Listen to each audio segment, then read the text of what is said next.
이 추수감사절은요, 나에게 주신 그 수확물을 보면서 수확물을 주신 이제 하나님께 감사함과 아울러 그 수확물을 얻기까지 인도하신 하나님께 감사하는 절기예요. 이게 두 가지가 같이 들어가 있는 겁니다. 현재 나의 수확물과 그 수확물을 얻게끔 하기 위해서 인도하신 그 주님, 그걸 향하여서 감사하는 날이에요.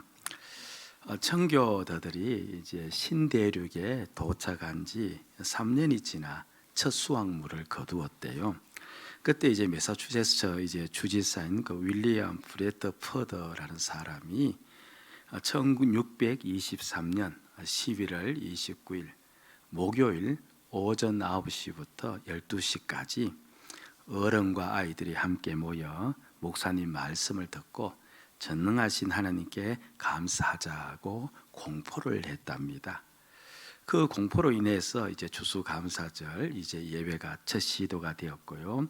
그러다가 훌쩍 시간이 지나서 1789년 그 초대 대통령 워싱턴이 추수감사절을 온 국민이 지키도록 그렇게 이 날을 국가일로 이제 제정을 했죠. 그 청교도의 신앙을 가진 그 미국에서 이제 우리나라 선교사로 온 그 청교도 선교사들이 우리나라의 복음을 전하면서 동시에 이 추수감사절 예배를 이제 우리 한국 교회에도 이렇게 이제 뿌리 깊이 박히도록 그렇게 했습니다. 그래서 한국 교회는 매월 11월 셋째 주일을 추수감사절로 지키고 있습니다. 다시 한번 제가 물어볼게요. 그러니까 추수감사절의 의미는 나에게 준 그 수확물이 있음을 감사함과 아울러 수확물을 얻기까지 인도하신 그 주님을 감사한다, 그렇게 이야기했지 않습니까? 그런 의미에서 오늘 다윗이 추수절 감사를 하는 거예요. 다윗이 이제 왕이 된 후에, 물론 왕이 되었으니까 왕궁에 거하죠. 그 왕궁에 편안히 거할 때 하나님이 생각이 난 겁니다. 나는 이렇게 왕궁에 편안히 거하는데 그 하나님의 임재를 상징하는 법궤가 있는데요. 그 법궤는 이 텐트 성막에 있었거든요. 이 하나님을 인격적으로 섬기는 다윗은요, 송구하기 그지없는 겁니다. 나는 이렇게 좋은 집에 평안히 있는데 우리 하나님께서는 저 텐트 속에 계시는구나.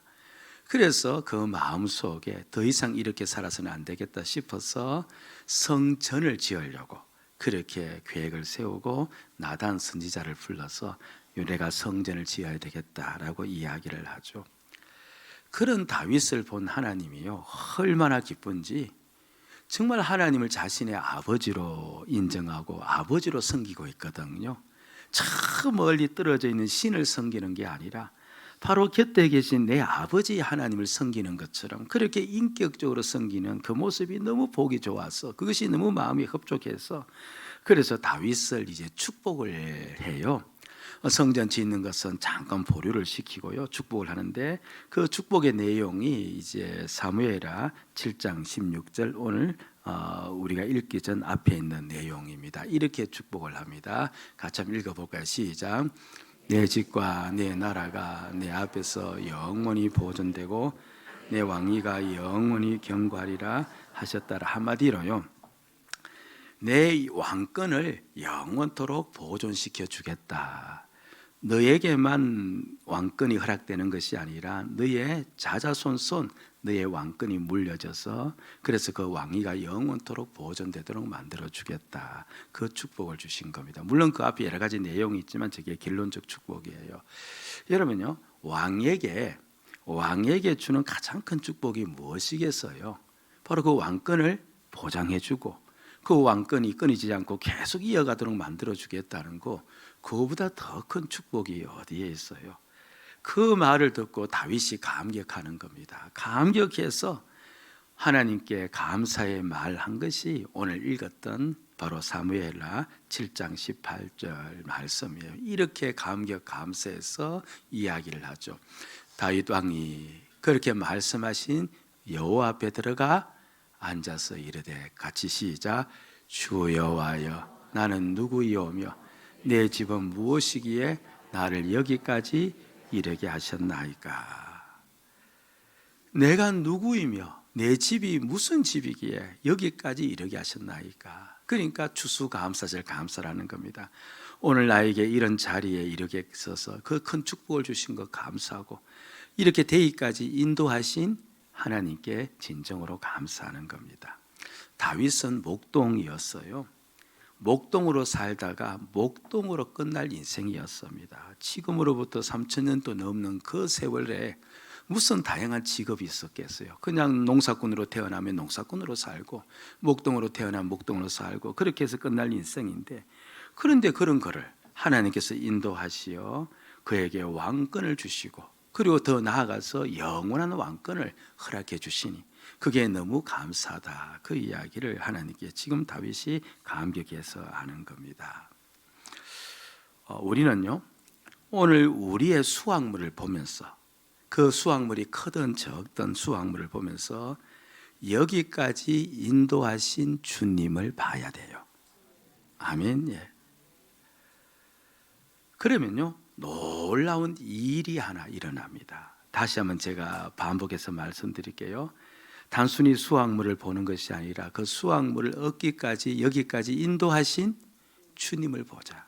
그러면 무슨 사실이 우리에게 드러나느냐 하니까요, 모든 상황 속에 주님께서 인도하셨다는 것이 깨달아져요. 제가 오늘 이것을 좀 설명을 드리려고 합니다. 다윗이 사무엘로부터 왕으로 지명받고 난 다음에 어떤 일이 일어났느냐 하면, 분명 앞에서는요, 주님이 나 같은 자를 여기까지 인도하셨다 그렇게 이야기했잖아요. 그러니까 다윗이 계속 지금까지 살아온 그 모든 과정은 주님이 인도하신 과정이라고 믿고 있는데, 그런데 실제 다윗의 상황이 어떠했느냐 하면, 그가 왕으로 지명되고 난 다음에 그는 사울에게 쫓기기를 시작합니다. 아니, 한 나라에 왕이 2명 있을 수는 없잖아요. 그래서 어떠하든 간에 다윗을 제거하기 위해서 사울이 쫓는데, 다윗은 광야로 들어가요. 광야는 사람이 살 수 없는 곳입니다. 그곳에서 10수년을 사울에게 쫓겨 다닙니다. 그래서 다윗의 고백이요, 시편을 보면 나는 삶과 죽음의 경계선에 늘 서 있었다 그렇게 이야기해요.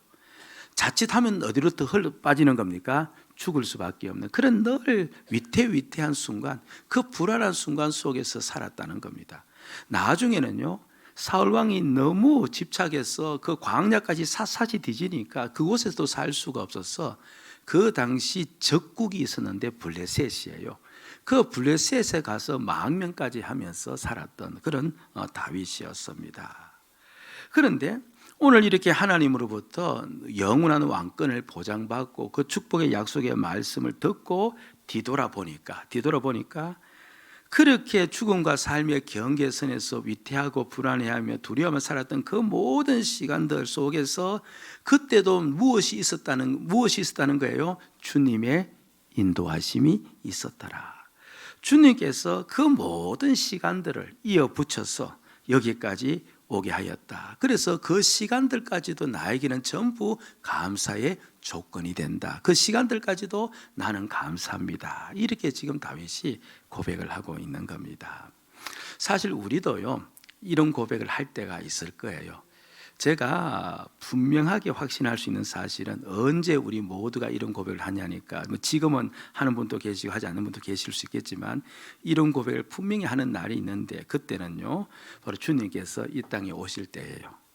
주님께서 이 땅에 오시면 우리 예수 믿는 자 전부 다 그저 주님께로 들려 올라가서 누구 모습으로 변해요? 주님의 영광스러운 모습으로 변하고, 그 영광스러운 모습으로 변한 다음에 주님과 함께 영원토록 사는 은혜를 누릴 겁니다. 여러분, 우리에게는요 아직까지 이 땅에서 그렇죠, 생각지도 못하고 상상하지도 못하는 가장 영광스러운 때가 남아 있어요. 아멘. 우리에게는 가장 영광스러운 때가 남아 있는데, 그때가 언제라는 겁니까? 주님 앞에 주님의 모습으로 서는 그때예요. 예. 그럼 주님 앞에 그렇게 내가 주의 영광의 모습으로 서고 주님과 함께 사는 그 삶을 내가 누리기 시작할 때, 그때 내가 내 삶을 뒤돌아보면 어떤 말 할까요?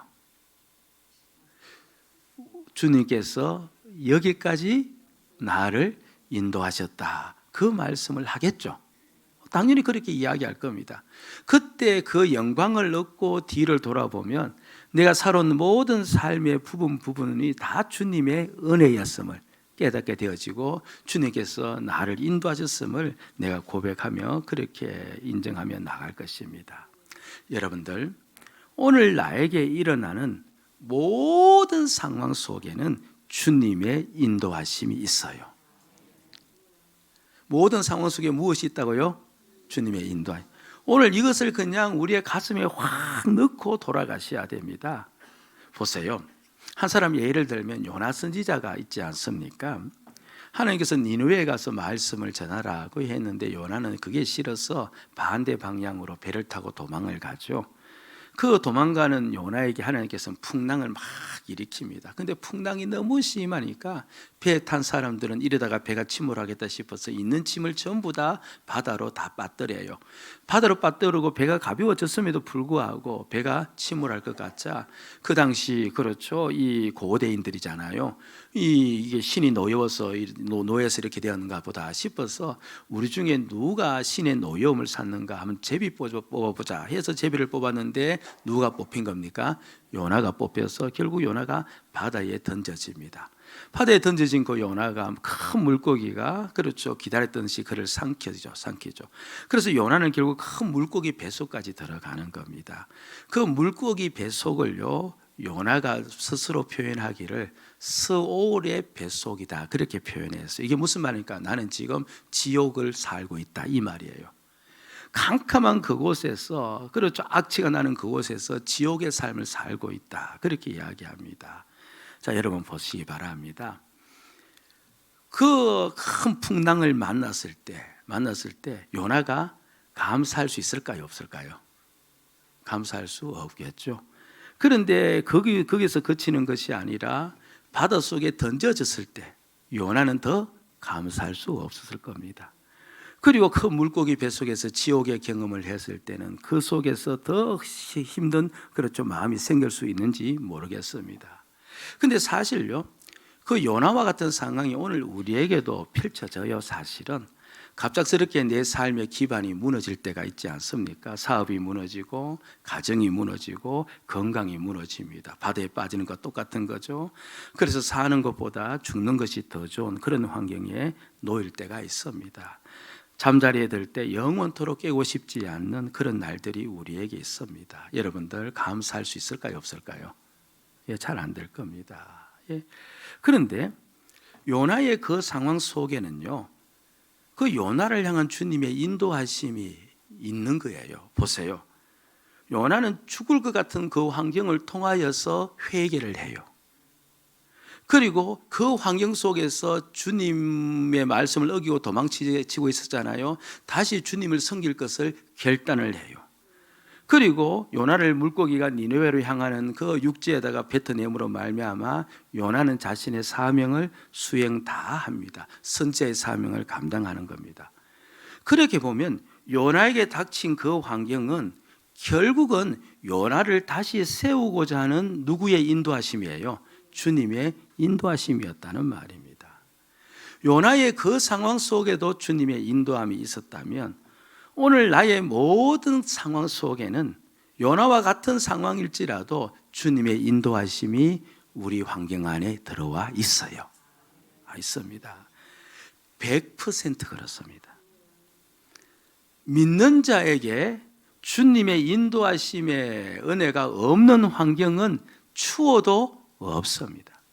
99.9%도 아닙니다. 완전 몇 퍼센트? 100%. 내 모든 환경 안에는 무엇이 있다는 거예요? 주님의 인도하심이 있습니다. 아니, 목사님 왜 그렇게 100%를 단정합니까? 그렇지 않을 때도 혹 있지 않을까요? 아닙니다. 100%입니다. 아니, 1000%입니다.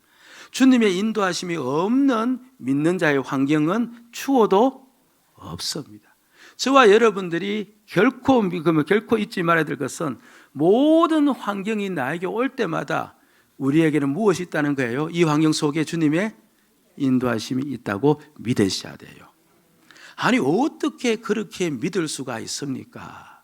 믿을 수가 있습니다. 간단합니다. 예수는 나의 누구이시기 때문에? 나의 주이시기 때문에. 아니 만물의 주권자인 그분이 나의 주인이시기 때문에, 그럼 주인이 당연히 그 종의 삶 속에 그렇죠 주관하지 않을 리가 없잖아요. 그러니까 100% 주님의 인도하심이 믿는 자의 환경 속에는 있다는 것을 저와 여러분이 믿으셔야 돼요. 그래서 데살로니가전서 5장 18절 그 말씀을 근거로 해서 오늘 우리에게 이렇게 이야기하는 거예요. 어떻게 하라? 범사에 감사하라. 이것이 그리스도 예수 안에서 너를 향하신 하나님의 뜻이니라. 예. 범사 모든 일에 감사하라는 겁니다. 왜 그런 거니까 우리가 어디 안에 있기 때문에 그런 거예요? 그리스도 예수 안에 있기 때문에. 예수가 우리의 삶을 주인 되어서 주권적으로 인도하고 나가기 때문에 그걸 바라보면 우리 모두는 어떻게 할 수 있다? 감사할 수가 있다라고 이야기합니다.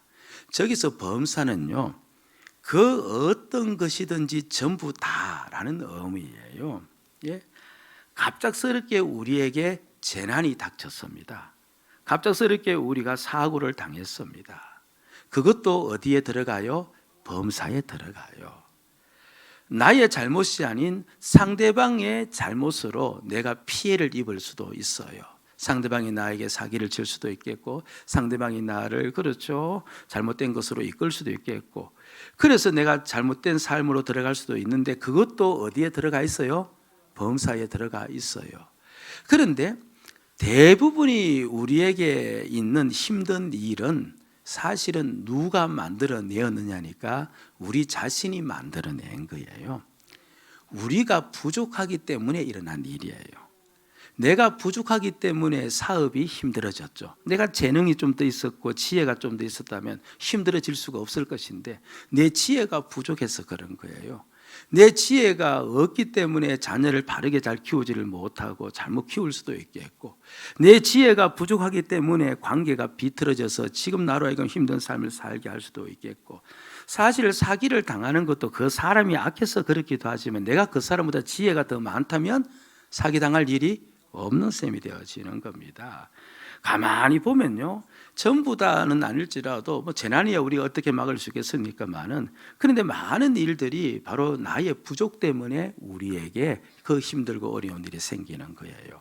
그런데 나의 부족으로 생긴 일도 어디에 들어가 있어요? 범사에 들어가 있는 겁니다. 환경적인 재난도 범사에 들어가 있고, 상대방이 잘못해서 일어난 일도 범사에 들어가 있고, 내가 잘못해서 일어난 일도 전부 다 어디에 들어가 있다? 범사에 다 들어가 있다는 겁니다. 그 모든 일에 무엇이 있다는 거예요? 주님의 인도하심이 있다는 겁니다.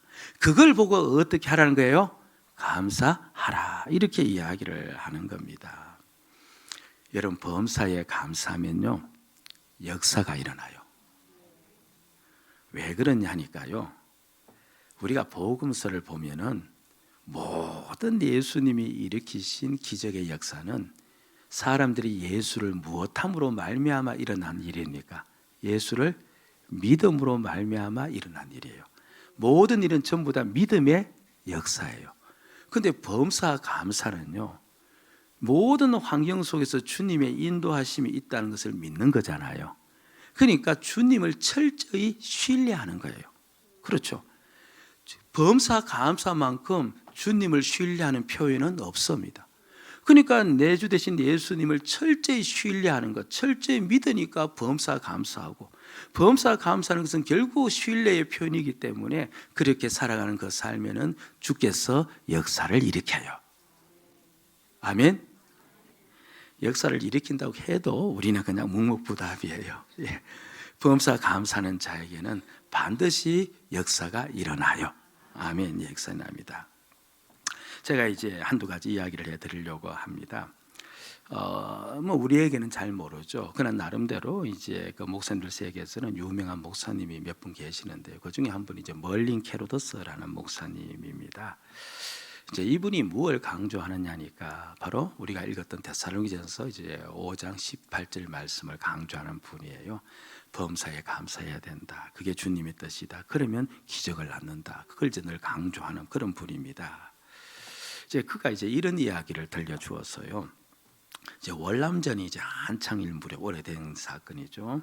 당시 그 목사님이 이제 군목으로 그렇게 그곳에서 이제 참전하고 있었는데 그때 어느 한 장교 후보생이 상담을 요청해 온 겁니다. 까닭인죠. 아내에게서 이제 편지를 하나 받았는데 그 편지 봉투 안에는 다름 아닌 이혼 서류가 들어가 있다는 거예요.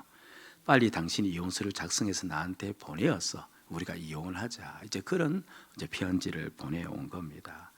갑작스런 이혼 통보에 이 장교 후보생의 정신이 다 나가버린 겁니다. 훈련도 되지 않습니다. 그래서 목사님에게 찾아온 겁니다. 그렇게 찾아온 그 장교 후보생에게 이 멀린 목사님께서 이렇게 이야기를 했습니다. 우리 같이 무릎을 꿇고 아내가 이혼을 청구한 것에 대해 하나님께 감사드리세. 말이 됩니까? 안 됩니까? 여러분이 판단해 보세요. 우리가 하나님께 아내가 이혼 청구한 것에 대해서 하나님께 감사드리세. 반응이 없구만요. 이혼 당할 일이 없으니까 그렇습니까? 예. 그러니까 이게 말이 안 되잖아요. 그렇죠? 예. 아니 왜 이 일에 감사해야 되는가? 왜 이 일에 감사해야 되는가? 이거는 감사할 조건이 아니잖아요. 가정이 지금 깨어지면 하나님께서는 가정이 세워지기를 원하시고 가정이 행복하기를 원하시는 분이 가정이 깨어지는데 감사하는 건 이건 오히려 하나님과 역행하는 일이 아닌가 그런 생각이 드는 겁니다. 그래서 도대체 왜 감사해야 됩니까? 라고 물으니까 멀린 목사님이 이 성경 데살로니가전서 5장 18절을 딱 펼쳐두고 보여주면서 봐라. 범사에 감사하라. 이것이 그리스도 예수 안에서 너희를 향하신 하나님의 뜻이라고 하지 않았느냐. 그렇게 이제 보여준 겁니다. 제가 여러분들에게 한번 물어볼게요. 대답해 보세요. 인간적으로 그 상황 감사할 수 있겠어요? 없겠어요? 예, 그렇죠. 솔직한 게 좋아요. 좋습니다. 그럼 제가 다시 한번 물어봅니다. 그 상황도 범사에 들어갑니까? 안 들어갑니까? 들어갑니다. 범사에 들어간다면 그 일에도 주님의 인도하심이 있습니까? 없습니까? 그럼 그걸 보면 감사할 수가 있어요? 없어요? 대답해 보시라니까요. 그걸 보면 감사할 수가 있어요? 없어요? 감사할 수가 있는 거예요. 그래서 옆에 행여나 그래서 집안에서 사는데 아내가 우리 못 살겠다 하면 주님 감사합니다. 물론 이제 골방에 들어가서 그렇게 해야 돼. 예. 그러니까 예. 이 장교 후보생은요. 이제 그 말을 듣고 이제 멀린 목사님 그렇게 이야기를 한 거예요. 이제 감사하지를 못하는 그에게 범사 이야기를 하고 주님의 인도하심이 있다고 이야기하니까 그런데 그게 이제 납득은 돼요. 그런데 마음으로는 받아들여져요? 안 됩니다. 그런데 이제 목사님이 그렇게 이제 기도하라고 했으니까 또 다른 수도 없어서 그래서 이제 그 구주를 붙잡고 이제 감사 기도를 했답니다. 주님, 아내가 이혼을 청원한 것에 대해서 감사드립니다. 저는 온전히 이해하지 못하지만 주님의 말씀을 따라 이 일도 감사를 드립니다. 주님의 말씀을 따라서 범사에 감사라고 했으니까 그냥 감사드립니다. 그렇게 기도를 한 거죠. 계속 감사 기도를 했대요. 이제 다도 답답하고 그리고 도무지 일도 손에 잡히지 않고 그래서 그냥 목사님이 가르쳐준 그 기도 그것만 붙잡고 그렇게 계속 감사를 했답니다. 그런데 그렇게 계속 감사를 하다 보니까요. 그 다음 날 기도의 내용이 조금 달라지더래요. 예. 그래서 이런 기도가 나오더랍니다. 주님, 제게 무엇이 좋을런지 제가 아는 것보다 주님이 더 정확히 알고 계십니다. 저는 일이 주님의 뜻이라고 믿습니다. 감사합니다. 그러니까 제가 아는 것보다 주님께서 이 상황을 더 잘 알고 계시고 주님께서 이 상황을 이끌고 계심을 믿습니다. 주님의 인도하심을 믿은 겁니다. 그래서 감사합니다. 그렇게 고백을 했답니다. 그게 받아들이기 힘든 상황이지만 그래도 주님께서 인도하시니 내 선하신 주님이 인도하시니 그 주님의 인도하심을 붙잡고 감사합니다, 감사합니다 그렇게 고백하면서 나간 것이죠. 예. 그렇게 이제 기도할 때 이제 은한 그렇죠. 똑같은 장교 후보생이 자신의 어깨를 치면서 전화 왔다고 그렇게 이야기를 하고, 그래서 전화를 받자 바로 다름 아닌 그 아내의 전화였다고 합니다. 흐느끼면서 울면서 자신이 잘못했다가 그렇게 이야기하고 이혼하고 싶지 않다라고 그런 전화를 받았다는 것을 그 멀리 목사님이 기록해 놓은 것을 제가 보았습니다. 주님을 향한 절대 신뢰가 범사 감사이기에, 그 감사는 믿음의 표현이기에 바로 그의 삶을 이끄시는 주님께서 자신을 믿는 자에게 그렇게 역사를 한 것이죠. 부모에게서 가장 무거운 문제는 무슨 문제예요? 예, 자녀 문제입니다. 예. 또한 가장 넘어서기 힘든 문제도 자녀 문제예요. 내 생활은 조금 힘들고 어려울지는 모르지만 자녀가 그렇죠, 해를 힘들거나 자녀가 문제를 일으키면요 그야말로 바위덩어리 하나 짊어지고 사는 그런 삶을 사는 겁니다. 여러분, 이 자녀 문제로 인하여서 감사가 쉬되어요? 예? 그럼 제가 물어봅니다. 자녀 문제도 범사에 들어가 있어요, 안 들어가 있어요? 그러면 그 자녀 문제 속에도 주의 인도하심이 있어요, 없어요? 그럼 어떻게 해야 돼요? 예, 감사해야 됩니다. 좋습니다. 그래서 제가 또 한 이야기를 합니다. 물론 이것은 극단적 이야기지만서도 그럼에도 불구하고 그 상황도 감사의 상황이라는 거죠. 한 어머니가 아까 이야기한 멀리 목사님을 또 찾아왔습니다. 그러면서 이제 자기를 위해서 기도해 달라 이야기하면서 자신의 상황을 이제 목사님에게 밝히는 겁니다. 오랫동안 딸을 위해서 눈물로 기도해온 어머니였습니다. 그런데 그 딸이요, 이 스트릿바에서 이 스트릿 댄서로서 일하고 있었던 겁니다. 이 그녀의 말을 들은 목사님, 멀리 목사님께서 그렇죠, 그렇게 일하는 그 딸을 두고 있는 이 집사님에게 강하게 권면했습니다. 집사님, 이 일로 인해 하나님 아버지께 감사합시다. 그러자 어머니가 완강하게 이야기를 했죠. 아니, 어떻게 이게 하나님께 감사할 일입니까? 차라리 이 감사는 누구에게 돌려야 마땅해요? 사탄에게 돌려야 마땅하지, 이게 하나님께 감사할 내용은 아니지 않습니까? 지금 딸이 죄 짓고 있는데, 죄의 노예가 되어서 서로 살아가고 있는데, 그건 사탄에게나 영광 돌려야 되지 하나님께 감사를 돌린다는 게 이게 말이 됩니까? 그렇게 이야기를 했습니다.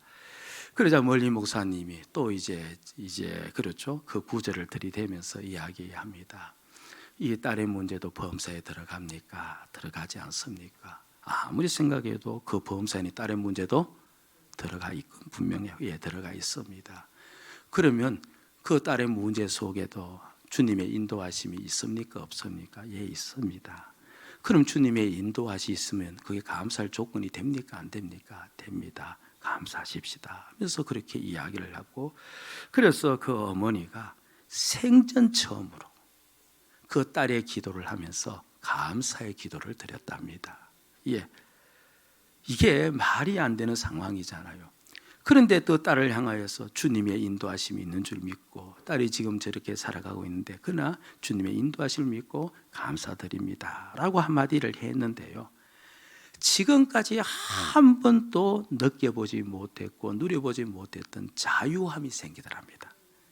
지금까지 늘 바위뚱어리에 눌려서 내 딸 저 죄 짓고 사는 내 딸 하면서 딸만 생각하면 탄식밖에 없고, 딸만 생각하면 하나님께 죄송할 것밖에 없고, 딸만 생각하면 그렇죠, 교회 가서 앉아있기도 힘이 들고, 그렇죠, 딸만 생각하면 그냥 온몸에 힘이 다 빠지는, 특별히 경건한 어머니 같으면 그 마음이 더 심할 텐데, 그래서 늘 눌린 마음으로 지금까지 기도하며 살아왔는데, 그런데 내 주님께서 저 딸을 인도하신다고 그렇게 그 사실이 믿겨지니까 마음에 자유가 생기더라, 그렇게 이야기를 했습니다.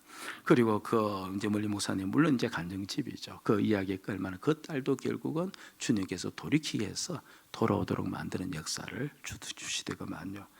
여러분들, 우리가 범사 감사할 수 있어요. 상황을 보면 안 해요. 못해요. 뭘 봐야 돼요? 그 상황 속에 주님께서 인도하신다. 100% 인도하심의 은혜가 있어요. 그걸 붙잡고 힘들지만 저와 여러분들이 감사의 입술을 떼셔야 될 줄로 믿습니다. 마틴 루터는요 이렇게 이야기를 했어요. 마귀의 세계에는 감사가 없다. 맞는 말이죠.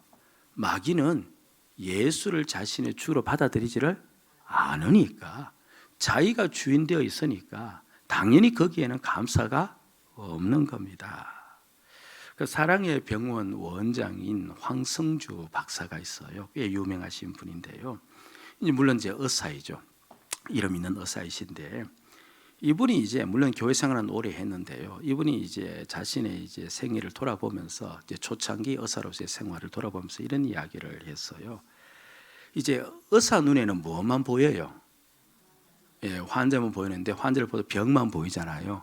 사람을 보면 자꾸 병만 보인다는 겁니다. 이게 직업이 돼서 그런지 자꾸 이제 저 사람은 무슨 병이 있나 무슨 병이냐 보다 보니까 그 사람의 강함은 보지 못하고 자꾸 사람의 약함만 보게 되더래요.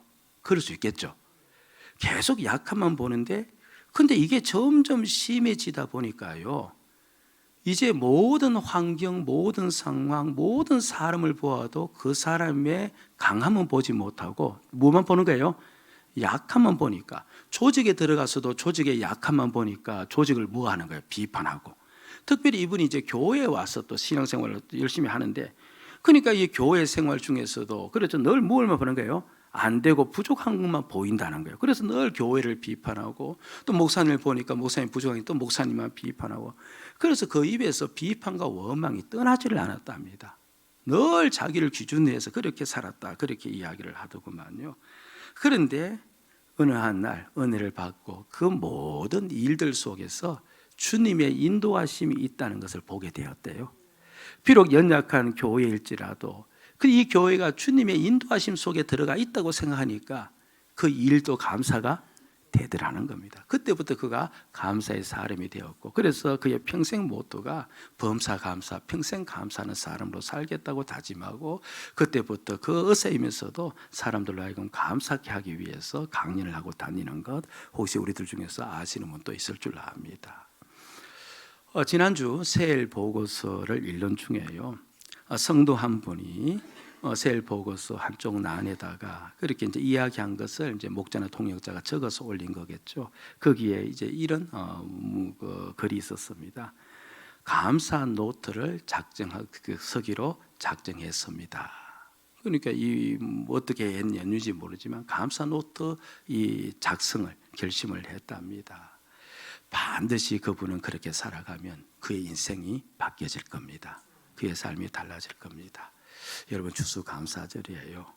내가 얻은 수확물이요, 그것이 가정의 수확물이든 자녀의 수확물이든 크든 적든 주님께서 오늘 우리를 이곳까지 인도해 주셔서 주신 수확물이에요.